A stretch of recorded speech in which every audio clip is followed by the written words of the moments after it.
하나님의 말씀 디도 3장 8절 봅니다.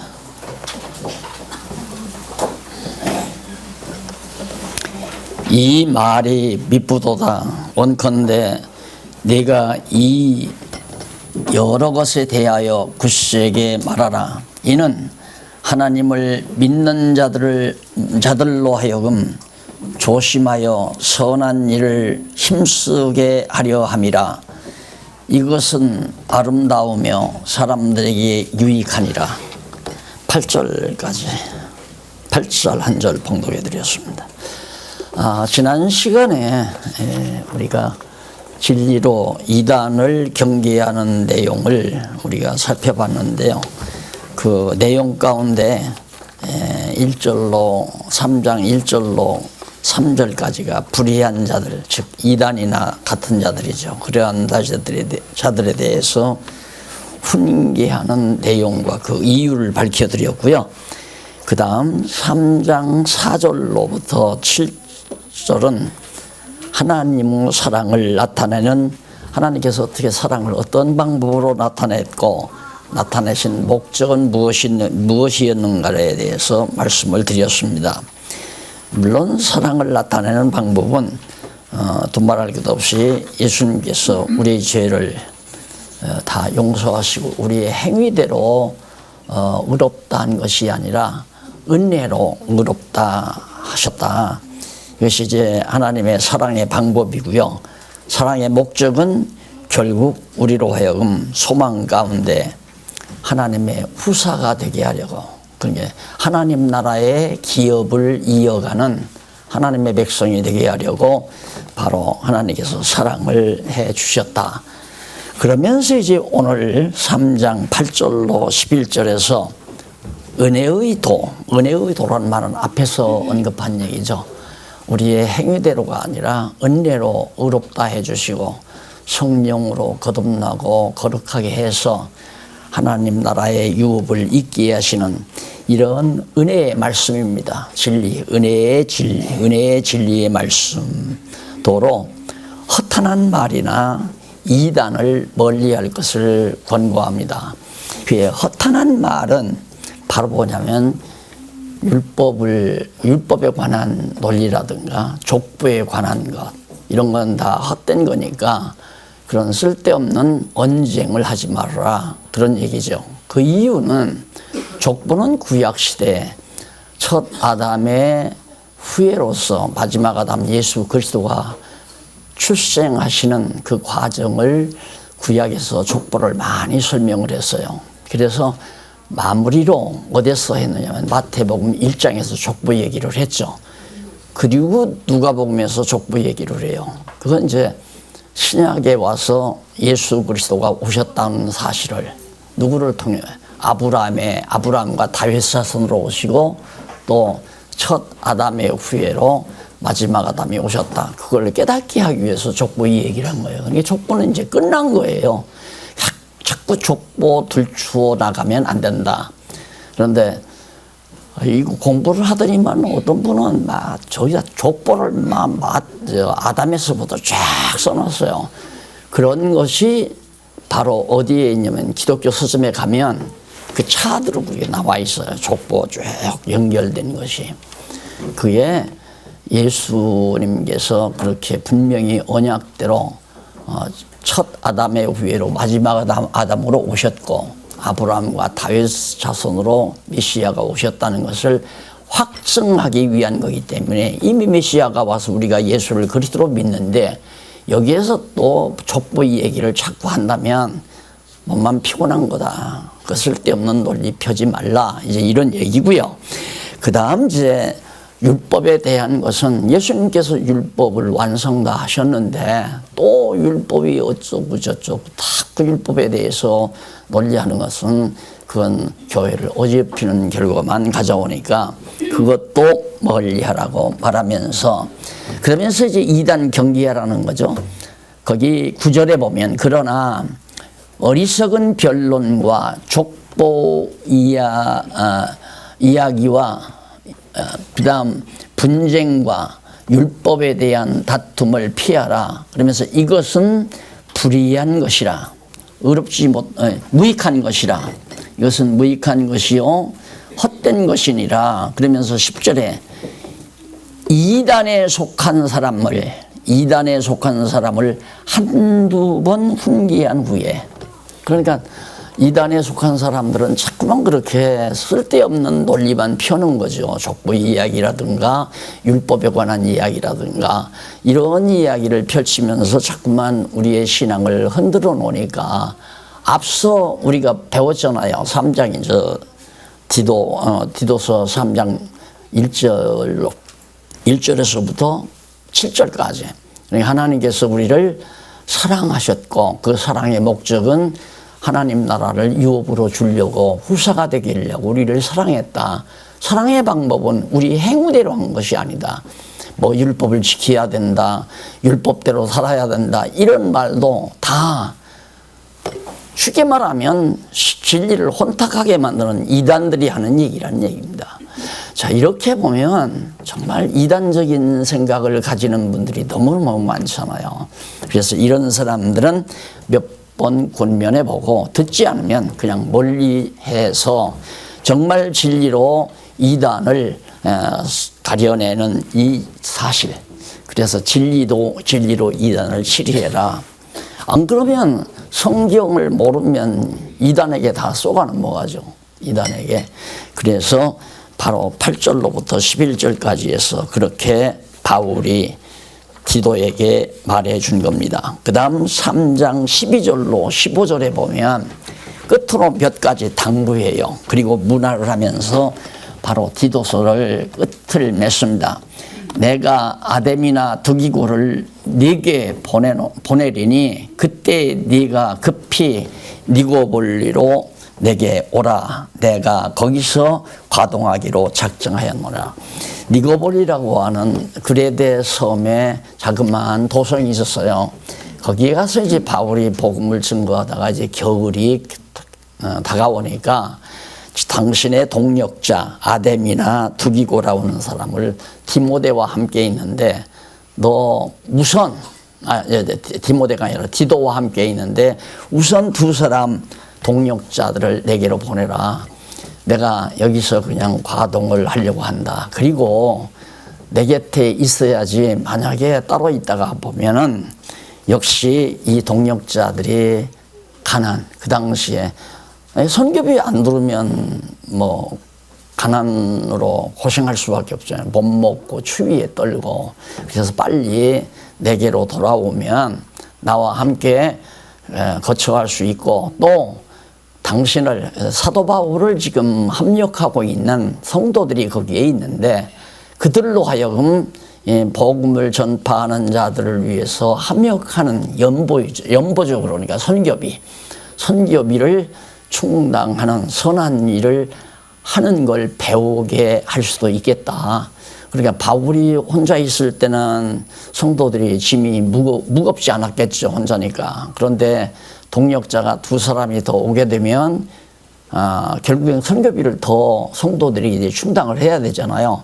이런 과정을 통해서 성도들로 하여금 선한 일에 열중하는 것을 배울 수 있는 계기로 만들기 위해서다라고 하는 것이 바로 그 뒤에 나오는 얘기예요. 13절 교법사 세나 및 그 다음 아볼로, 이게 동력자들이죠. 다 급히 먼저 보내어 저희로 궁핍함이 없게 하고, 또 우리 사람들도, 그러니까 바울과 함께 있는 성도들도 열매 없는 자가 되지 않게 하기 위하여 아무런 선한 열매, 성령의 열매가 없으면 안 되잖아요. 거듭나고 중생한 의롭다함을 얻은 성도들은 선한 열매가 있어야 되는데 아무 열매가 없으면 안 되니까, 그러기 위해서 필요한 것을 예비한 좋은 일에, 선한 일이죠.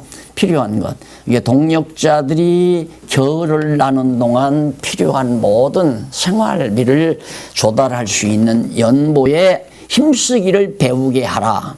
배울 수 있도록 기회를 좀 먼저 갖기 위해서 바로 동력자들을 먼저 보내라. 그러면서 나와 함께 있는 자가 다 내게 무난하니 믿음 안에서 우리를 사랑하는 자들에게 너도 무난하라. 은혜가 너희 무리에게 있을지어다.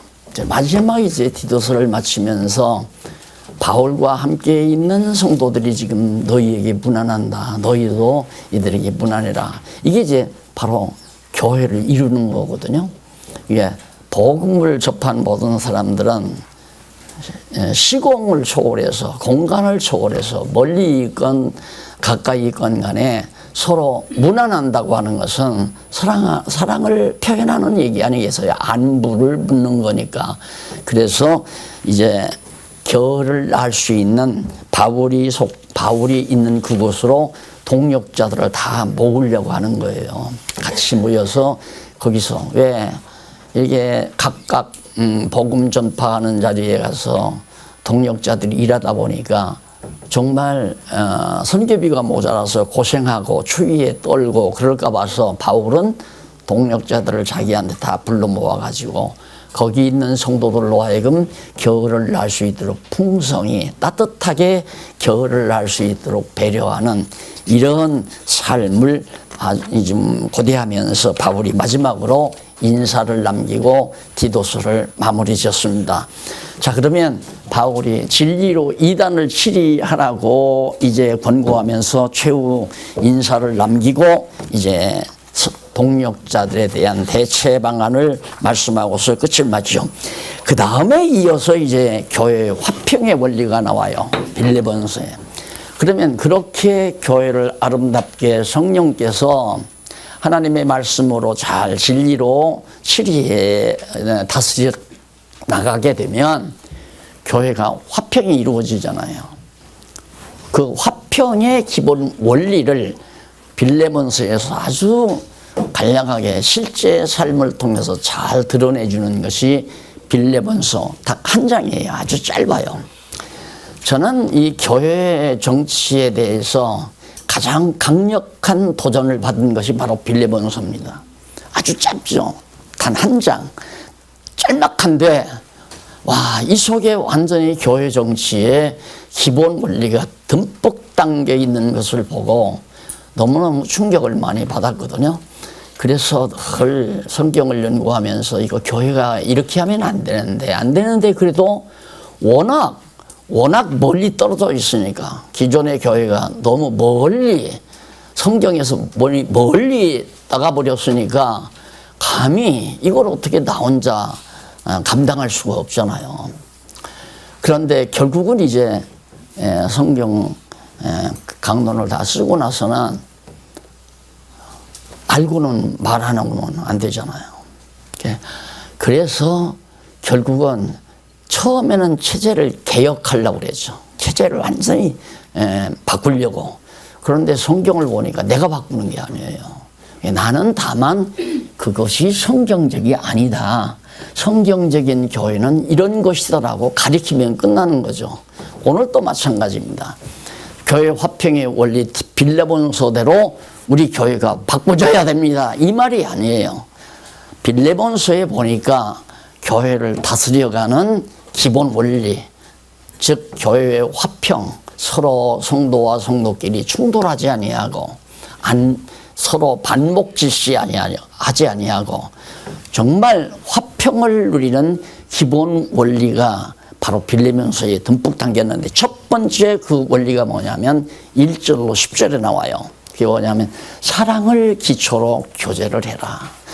결국 우리 성도들의 교제라고 하는 것은 사랑을 기초로 해야 돼요. 사랑이 없는 교제는 그건 기만이에요. 예를 들어서 집사님 차 한잔 하십시다. 근데 전혀 집사님하고 사랑하는 마음이 없어요. 사랑하는 마음이 없는데 저 집사님이 내게 필요하다 이거죠. 그 집사님을 이용하기 위해서 내가 차 한잔 마십시다 했다면 그건 성도교제가 아니에요. 아무 조건이 없어야 돼요. 그냥 믿는 것, 아는 것 때문에 오직 그 하나 때문에 그냥 사랑스러운 거예요. 그래야만이 그것이 진짜 참 사랑이다. 자기에게 필요한 사람은 가까이 하고 자기에게 필요 없는 사람은 멀리하고, 그거 인본주의적인 사랑이죠.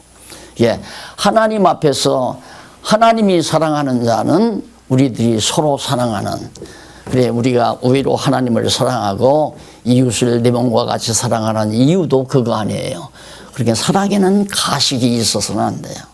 사랑은 가식이 있게 되면 기만행위고 그 사람을 이용하고자 하는 하나의 음흉한 계략이 마음속에 담겨 있을 수 있다 이 말입니다.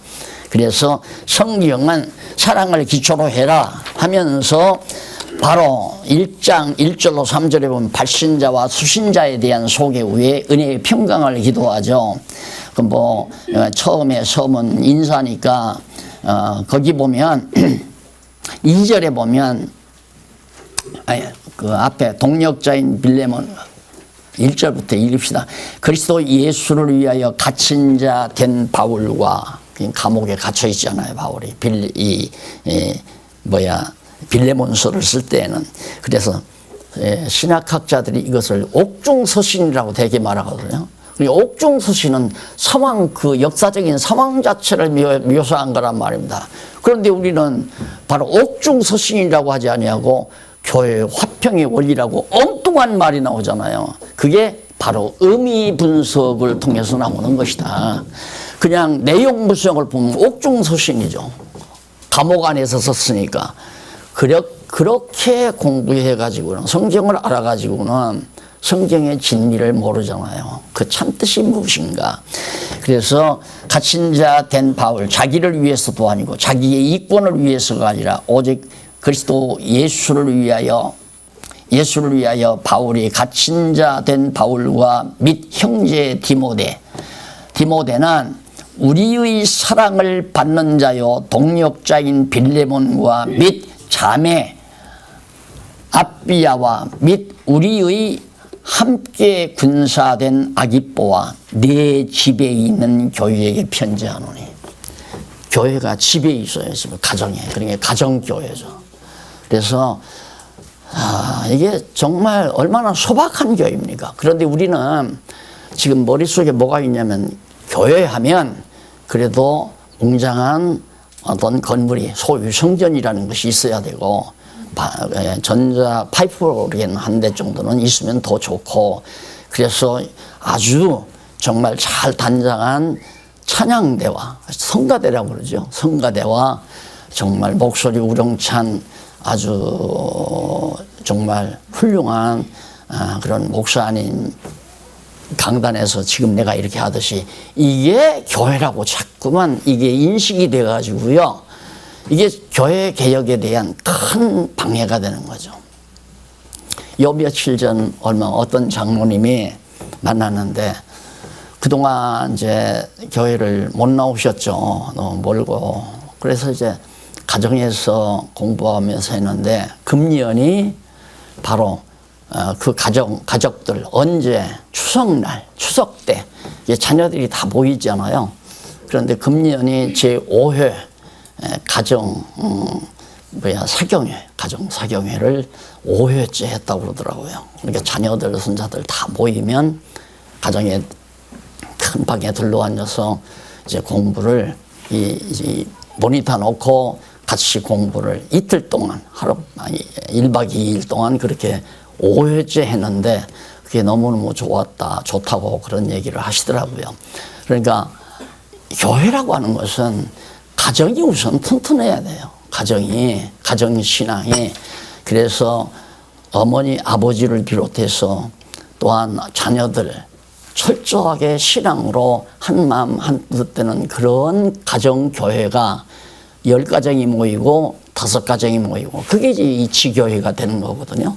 그러니까 어디 넓은 자리에서 10가정이 모이려면 조금 그래도 10여 평 돼야 되고, 그 다음 20가정이 모이려면 한 20평 돼야 되고, 그렇게 돼야 될 거 아니에요.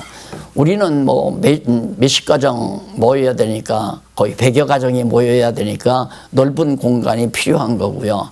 그래서 이제 교회가 그렇게 넓은 공간이 필요한 건데, 이걸 뭐 하나님의 집이라고 이게 둔갑해가지고 하나님의 집 지어드려야 된다고 해서 바로 지어놓은 예배당 안에만 소위 교회당 안에만 하나님이 계시기 때문에 기도를 해도 교회당에 와서 기도를 해야 하나님이 잘 들으시고, 교회당에 와야 또 하나님을 경배하고 하나님을 섬길 수 있다라고 그렇게 생각을 해버리는 거죠.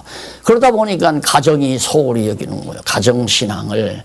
그래서 결국 한국교회가 지금 대를 이어갈 수 없는 이런 상황이 된 것은 가정교회에 대한 부재로부터 이루어진 것이다. 우리는 빨리 전향을 해야 돼요. 가정부터 살려야 된다. 이게 바로 여기서 초대교회 보면 내 집에 있는, 그러니까 디도의 집에, 빌레몬의 집에 교회가 있어요. 근데 빌레몬이 좀 잘 사는 사학가였던 것 같아. 그래서 그 집에 교회를 두었는데, 하나님이 우리 아버지와 주 예수 그리스도로 조차 은혜와 평강이 내게 있기를 원한다. 그러면서 지금 바울이 빌레몬에게 편지하는 이유가 있어요. 이유가 있는데 1장 4절로 7절 한번 보세요. 거기 보면 사랑과 믿음의 교제에 대한 효능과 이유에 대해서, 사랑과 믿음의 교제에 대한, 사랑과 믿음으로 교제를 나누면 어떤 효능이 나타나는가, 그리고 그 이유는 무엇인가를 밝혀줘요. 그냥 성경 읽기만 해보십시다. 내가 항상 내 하나님께 감사하고 기도할 때 너를 말한다. 기도할 때마다 항상 빌레몬 내가 너를 언급하면서 하나님께 기도한다. 그러면서 5절 주 예수와 및 모든 성도에 대한 네 사랑과 믿음이 있음을 들음이니. 왜 그러냐면 바울이 듣자 하니까 빌레몬이 굉장히 정말 성도에 대해서 사랑하고 성도들을 사랑하고 또한 믿음으로 사랑과 믿음이 있음을 소문으로 내가 듣기 때문에 너를 위해서 늘 그렇게 언급하며 기도를 한다. 그러면서 6절 이로써 네 믿음의 교제가 우리 가운데 있는 선을 알게 하고, 너 그렇게 아름다운 믿음 교제가 우리 동력자들 가운데 있는 하나님 앞에서의 선한 일을, 어떤 것이 선한 일인가를 알게 하고 그리스도께 미치도록 역사하느니라. 그러니까 너와 같은 그런 아름다운 성도 교제, 사랑으로 성도들을 사랑하고 성도에 대한 사랑과 믿음을 가지고 네가 그렇게 살아가기 때문에 우리들 안에도 그 놀라운 하나님의 은총 안에서 선한 일을 알고 그 일이 예수 그리스도에게 미치도록 역사하고 있다. 그래서 효력이 지금 많이 나타난다 이 말이에요. 그러면서 7절 형제여, 그러니까 빌레몬아 그 말이죠. 형제여, 성도들의 마음이 너로 말미암아 평안함을 얻었으니. 그러니까 빌레몬이 뭐 태어 장로라고는 안 했지만은 그래도 장로 역할을 한 거죠. 가정에 찾아오는 성도들을 보살피고 그들을 배려하고 사랑해주고 그다음 믿음의 본을 보여주고, 이제 이런 일을 통해서 말미암아 너희 집안에 있는 성도들이 그렇게 평안함을 얻었으니, 이게 효력 아닙니까? 효능이 나타난 거예요. 그러니까 성도 교제의 효능은 이처럼 편안함, 모든 성도들이 서로 사랑으로 편안함을 얻게 된다. 그래서 내가 너의 사랑으로 많은 기쁨과 위로를 얻었노라. 자, 그러니까 빌레몬이 성도들을 그렇게 사랑한다는 그 말이 도리어 바울에게, 감옥에 있는 바울에게 큰 위로가 됐다는 얘기죠. 빌레몬이 감옥에 찾아와서 바울을 협력했기 때문에 기쁜 게 아니라 감옥 안에서도 들려오는 얘기를 들으니까 네가 정말 이렇게 교회를 핍박하는 이런 시대에도 내 가정에 찾아오는 많은 영혼들을, 성도들을 사랑하고 믿음의 본을 보여주고, 이런 소식을 내가 들을 때마다 정말 감옥 안에서도 내가 너무너무 기쁘고 즐겁다 하는 얘기입니다. 자, 이렇게 해서 일단은 빌레몬의 신앙생활에 대해서 긍정적인 평가를 해가면서 8절로 10절에 보면 거기서 사랑에 의한 믿음의 교제의 요소, 사랑에 의한 믿음의 교제에 필요한 요소가 뭔가, 그리고 그 사연에 대해서 알려줘요. 그 요소 한번 보십시다. 이러므로 내가 그리스도 안에서 많은 담력을 가지고 내게 마땅한 일로 명할 수 있으나, 원래 빌레몬이 이제 바울을 통해서 그리스도를 영접했거든요. 영접했는데 이제 바울은 이제 아마 복음을 전하다가 감옥에 갇혀 있는 상황이었고요. 그러니까 빌레몬하고는 떨어져 있었던 거죠. 떨어져 있었고, 바울은 이제 그런 상태에서 보니까 빌레몬이 열심으로 신앙생활을 하면서 가정교회를 잘, 가정에 찾아오는 성도들을 잘 보살핀다는 말을 들었단 말입니다. 그런데 내게 마땅한 일로 너 이렇게 해라. 왜? 바울이 가르치는 자였고 바울로 하여금 복음을 받아들인 자니까 내가 너에게 명령할 수 있다 이거예요. 명령할 수도 있지만은, 그러나 9절, 사랑을 인하여 도리어 간구하노니 나이 많은 나 바울은 지금도 또 예수 그리스도를 위하여 갇힌 자 되어 갇힌 중에서 나온 아들 오네시모를 위하여 내게 간구하노라. 자, 결국은 이 빌레몬서를 쓰게 된 원인이 바울하고 그 다음 빌레몬하고 사제지간이에요. 복음을 전하고 복음을 받았단 말입니다. 그런데 바울이 감옥에 갇혀서 감옥 안에서 누구를 만나냐면 오네시모를 만난 거예요. 오네시모를. 오네시모가 감옥 안에서 바울의 전도를 듣고 잘 받아들여가지고 점점 신앙이 성장하니까, 오네시모도 바울과 동역자가 됐으면 하는 바람이 있었던 거예요. 바울은 점점 나이가 많아지고 오네시모는 젊고 그러니까 자기와 함께 복음을 위해서 수고하는 일꾼으로. 그런데 오네시모는 어떤 사람이냐면, 빌레몬이 이제 그 사업하는 그런 좀 여유가 있는 그런 사람으로서 오네시모가 그 사업터에서 종업원으로 일을 했던 거예요. 사원이었던 거죠. 그런데 어떻게 잘못해가지고 예수를 믿기 전에 오네시모가 빌레몬의 사업터에서 결국은 재정적인 정말 손해를 끼치게 된 거죠. 그러니까 돈을 자기가 결국 가져다가 주인에게 손해를 보게, 빌레몬에게 손해를. 그래서 이제 감옥에 간 거란 말입니다. 그러니까 오네시모와 같은 경우는 보면 빌레몬의 집에서 일을 하면서도 예수를 안 믿었잖아요. 그러니까 하나님께서 빌레몬을 감옥에 보낸 것은 감옥에 있는 바울을 만나게 하려고 보낸 거죠. 그래서 흑심을 가지고 빌레몬의 사업터의 재정을 축내게 만들어서 그 죄로 감옥에 들어가게 했고, 감옥에 들어가서 바울을 만나서 예수를 영접해서 이제 아주 성실하게 신앙으로 살아가는 사람이 됐단 말입니다.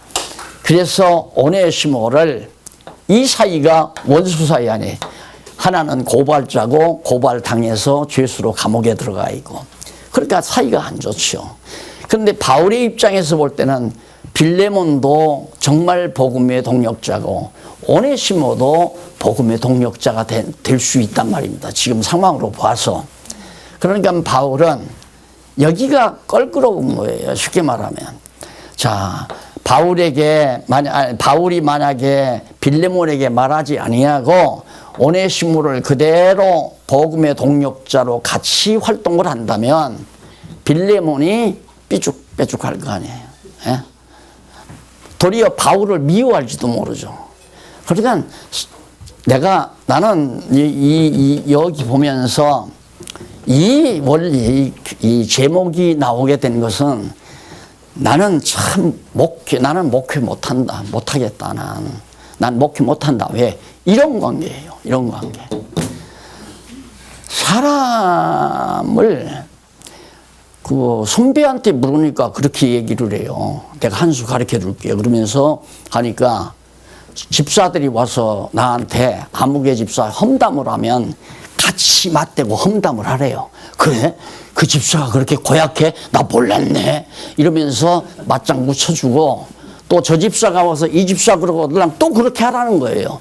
그래야 다 성도들을 다 인도해 갈 수 있다. 내가 그 말을 들으면서 너 사기꾼이구나. 내 속으로 그래. 너 사기꾼이구나.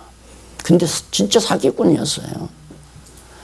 그러니까 이게 성령께서 하시는 일이거든요. 그러니까 바울도 내가 너한테 명령해서 또 오네시모 내가 너한테 보내주겠다 이거예요. 너한테 보낸다. 왜? 오네시모가 바울과 함께 복음을 위해서 동력자가 되는 일이 억지로 돼서는 안 된다 이거예요. 억지 반대로 자의. 스스로의 의지에 의해서 되게 하기 위해서는 내가 내 곁에 오네시모를 놔두고 너 오네시모 용서해 줘라.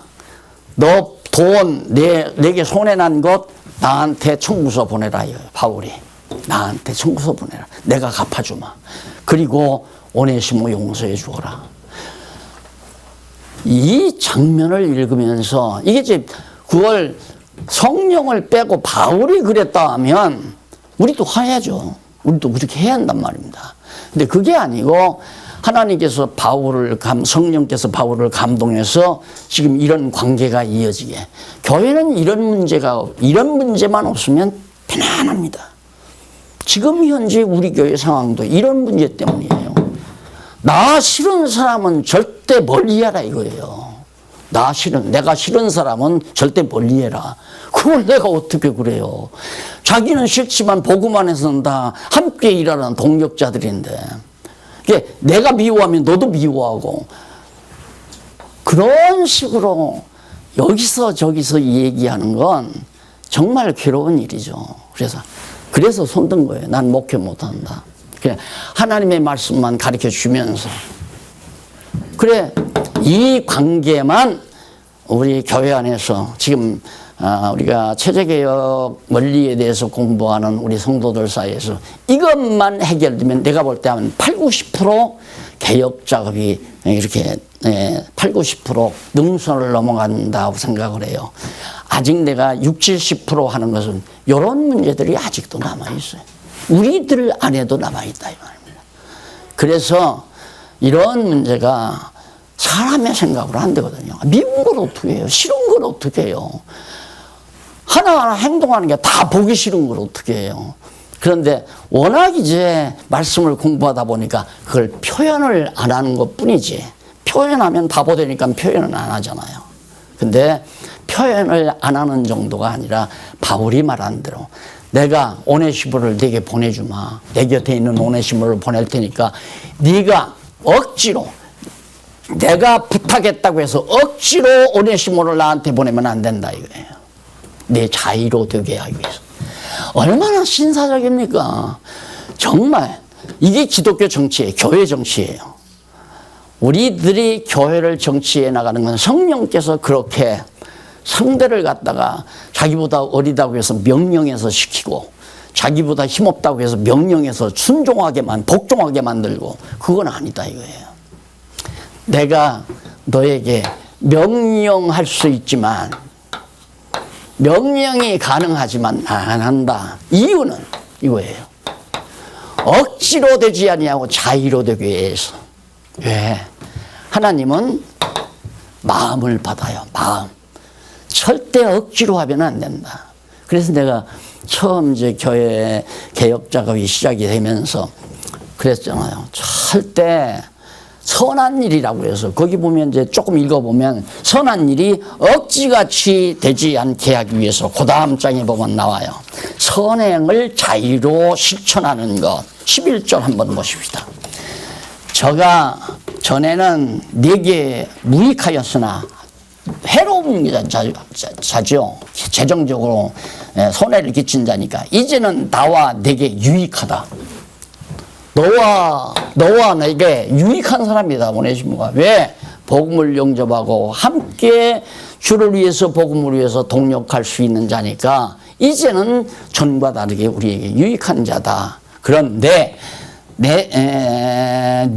내게 저를 돌려보내노니 저는 내 신복이라.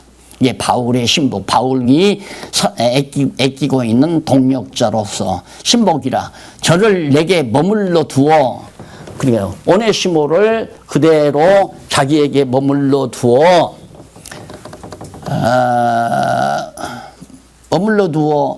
내 복음을 위하여 갇힌 중에서 내 대신 나를 섬기게 하고자 하나.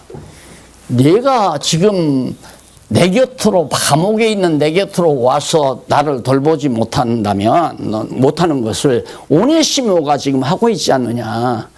그러니까 바로 이 오네시모를 내게로 돌려보낼 테니까 내 자의로.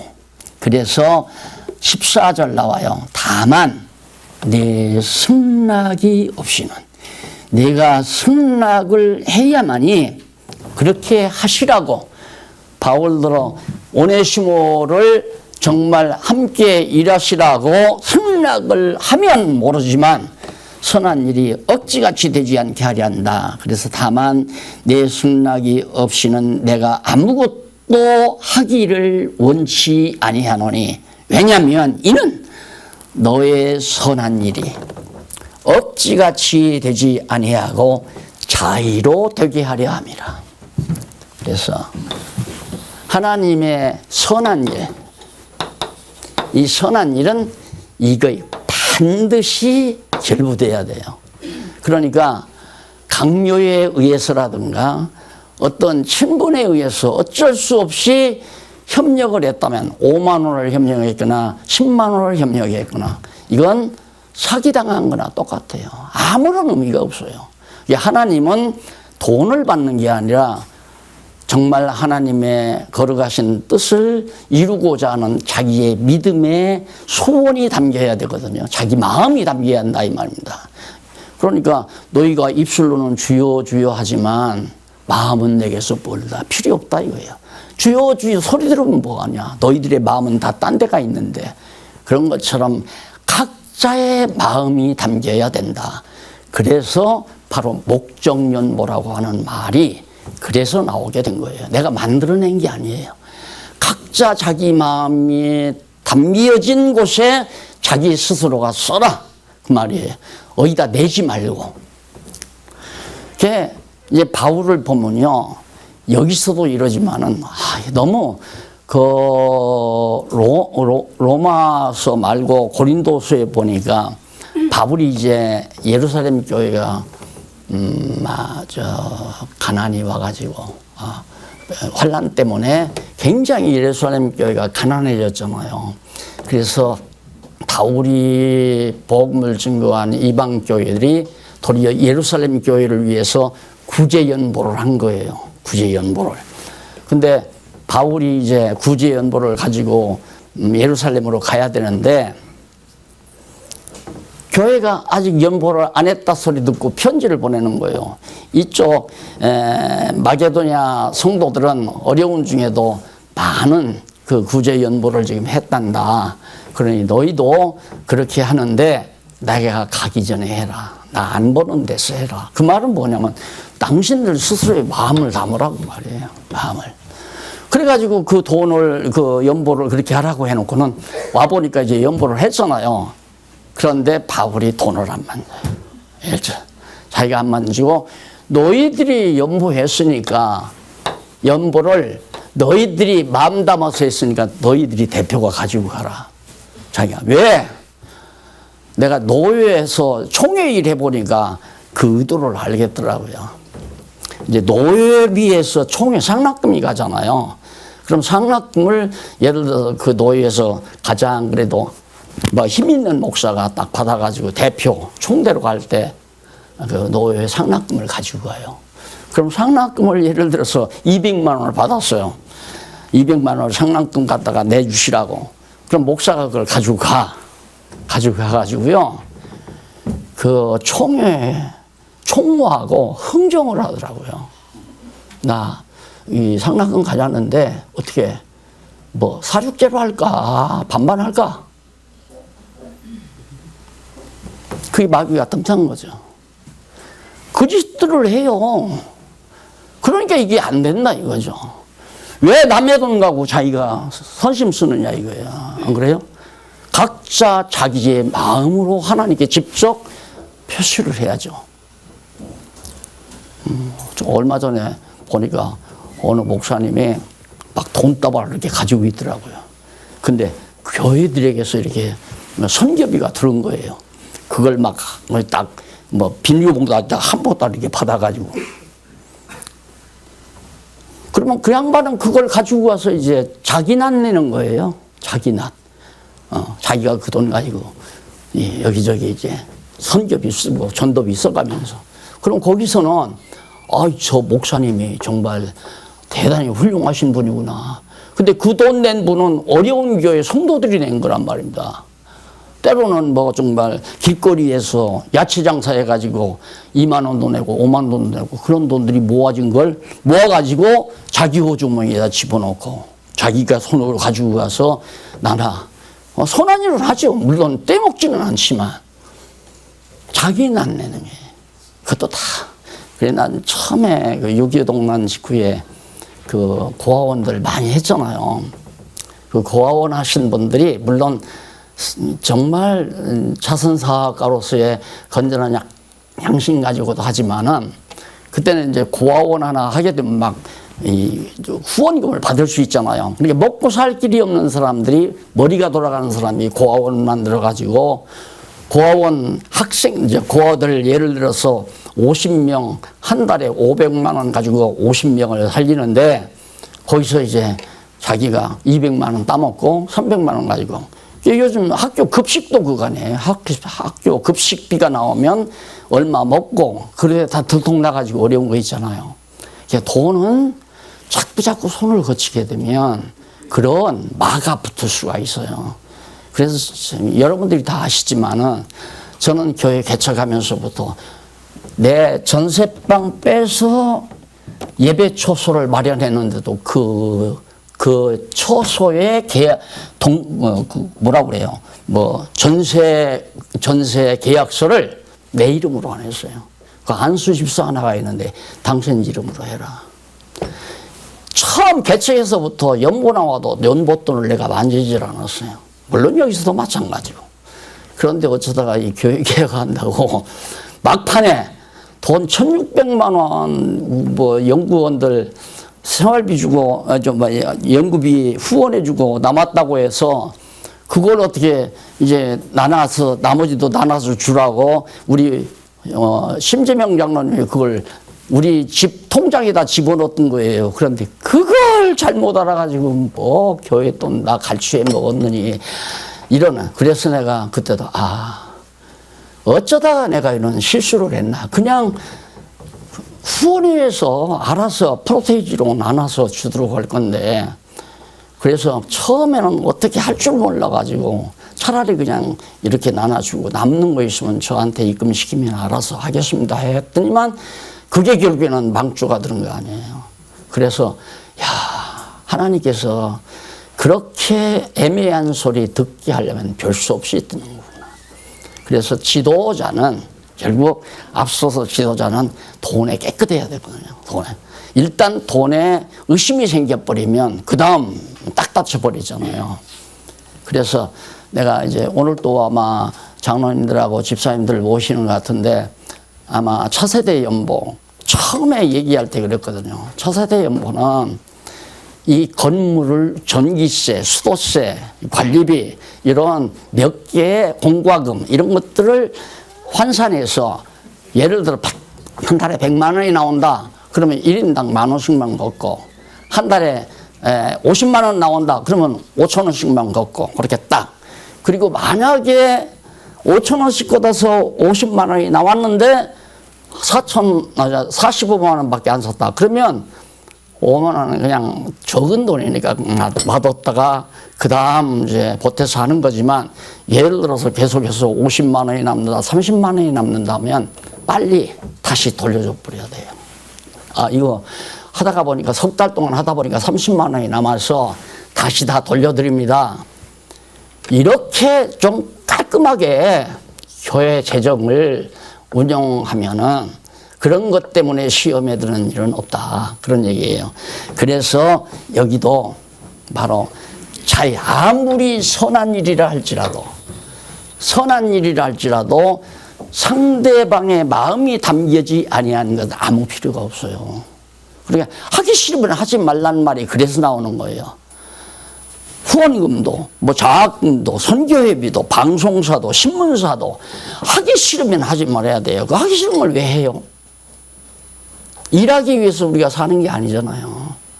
일은 하나님께서 하루아침에 지구를 뒤엎을 수도 있고 우주를 뒤엎어버릴 수 있는 능력을 하나님이 가지고 계세요. 문제는 우리의 마음과 뜻과 정성을 모아서 하는 성도들의 그 신앙에 하나님께서 기쁨과 즐거움을 주기 위한 하나의 배려라고 그렇게 생각을 하셔야 돼요. 나 아니면 일 못한다. 일하는 게 첫째다. 그래서 일을 앞세우는 그런 지도자를 만난 성도들은 피곤합니다. 피곤해요. 계속 일거리를 만드니까. 그래서 요 부분 요것만 억지는 안 된다. 하기 싫은 거 하지 말라 이 말이에요. 반드시 스스로 원해야 한다. 그럼 스스로 원하는 건 누가? 하나님께서 각자의 마음속에 소원을 주거든요. 아, 저 일에 정말 합력하고 싶다. 이 소원이 오면 자기 스스로 하는 거예요. 바로 스스로 직접 그 일에 동참하라 이 말이에요. 그래서 교회가 재정에 대해서 조금이라도 흠막이 있으면 그냥 박살나더라고요. 제가 경험했잖아요. 사실도 아닌데 결국에는 돈 때문에 이렇게 된 거거든요. 따지고 보면 돈 때문에.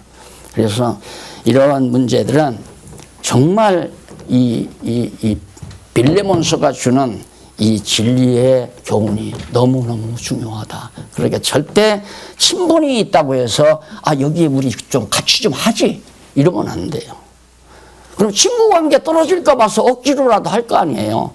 그냥 주보에 광고 딱 나가면 그걸로 끝나야 돼요. 그걸로 누가 누구에게 같이 하자 더 좀 하자 이런 얘기 필요 없다 이 말입니다.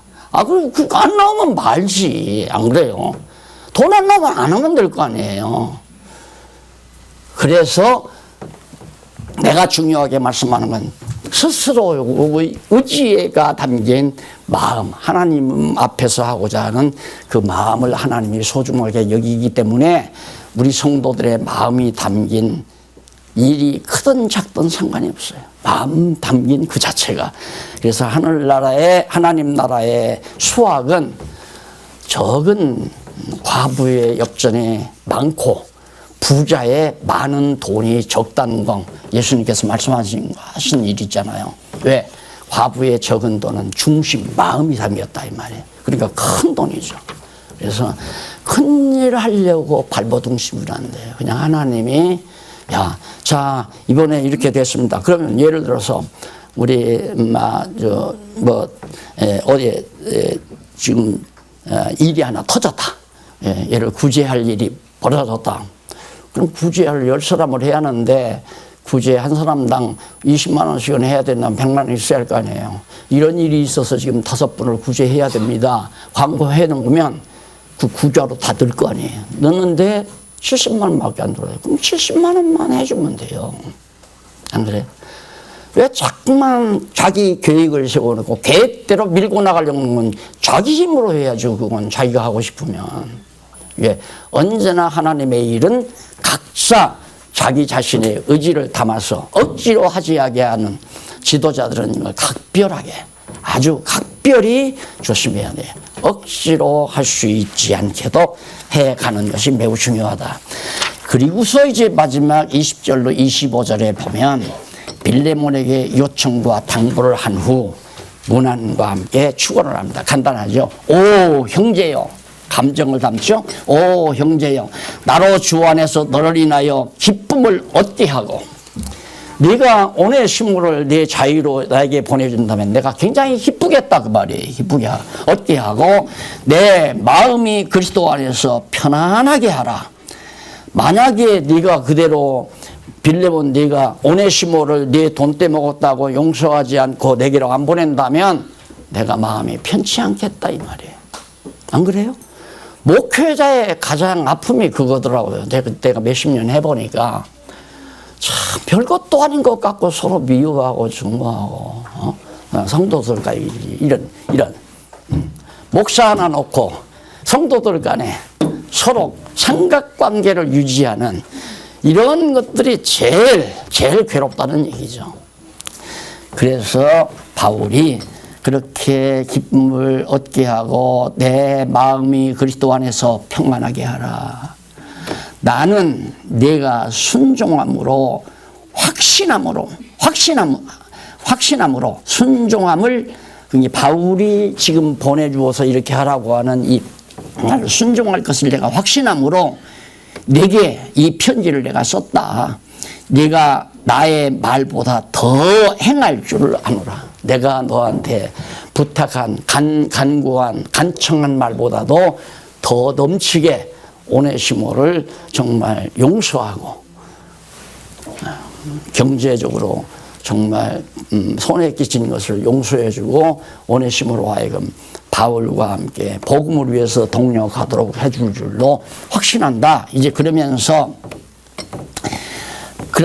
하는 말이 확신함으로 내게 썼노니 네가 나의 말보다 더 행할 줄을 아노라. 22절 오직 너는 나를 위하여 처소를 예비해라. 내가 곧 너한테 갈 테니까 당신한테 갈 테니까 나 있을 방 하나 숙소 하나 준비해라 그 말이죠.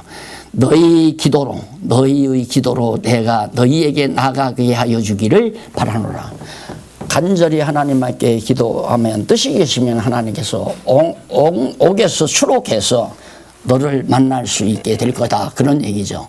23절 그리스도 예수 안에서 나와 함께 갇힌 자 에바브라와 또한 나의 동력자 마가 아리스타고 데마 누가가 문안하느니라. 우리 주 예수 그리스도의 은혜가 너희 심령과 함께 할지어다. 이 문제가 해결이 돼야 바로 화평해진다. 이것이 성령께서 하시는 일이다 이 말이에요. 박 목사가 바울이 한 대로 어느 성도끼리 갈등이 있어요. 여기 바울이 그래요. 내가 오네시모가 내게 손에 끼친 거 돈 받고 싶거들랑 나한테 청구해라. 내가 갚아주겠다. 그러면서 하는 얘기가 너는 나한테 빚진 거 없냐? 내가 너한테 정말 귀한 하나님 나라의 복음을 내가 너한테 전해줬는데 그럼 그 빚 내가 갚아라 이 말이죠. 근데 너는 엄청난 것을 나한테 거저받고 그 몇 푼 안 되는 거 오네시모가 손에 끼쳤다고 해서 네가 용서 안 하고 그대로 한다면 내가 평안하지 못하다. 다 용서하고 오직 다 너도 주를 위해서 나도 주를 위해서 오네시모도 주를 위해서 누구를 위해서가 아니라 오직 주를 위해서 우리 다 한마음 한뜻으로 살자. 바로 그거예요. 그래서 오늘 강의 성경 본문의 강의는 이것으로 이제 마무리가 됐는데요. 다음 주 한 주는 자 지금까지 공부한 이 말씀에 의해서 정말 우리 장안중앙교회가 구체적으로 어떻게 하나하나 지어져 가야 되는가에 대해서 실제적인 문제를 제가 말씀을 드리고 이 강의를 마무리할까 그렇게 생각을 합니다. 기도하십시다. 살아계신 하나님 아버지 은혜를 감사합니다. 오늘 또 정말 세상에 없는 하나님의 귀한 말씀, 정말 어디에서도 찾아볼 수 없는 이 놀라운 말씀을 함께 상고하며 아름다운 시간 보내게 하심을 감사드립니다. 하나님 아버지요, 이 말씀 우리 성도들의 마음속에 살아 움직이셔서 정말로 각자가 마음속에 성령의 역사함 따라서 스스로가 주를 위해서 살아가는 슬기로운 지혜로운 종들이 되도록 인도해 주시옵시기를 비우며 예수님의 이름으로 기도드립니다. 아멘.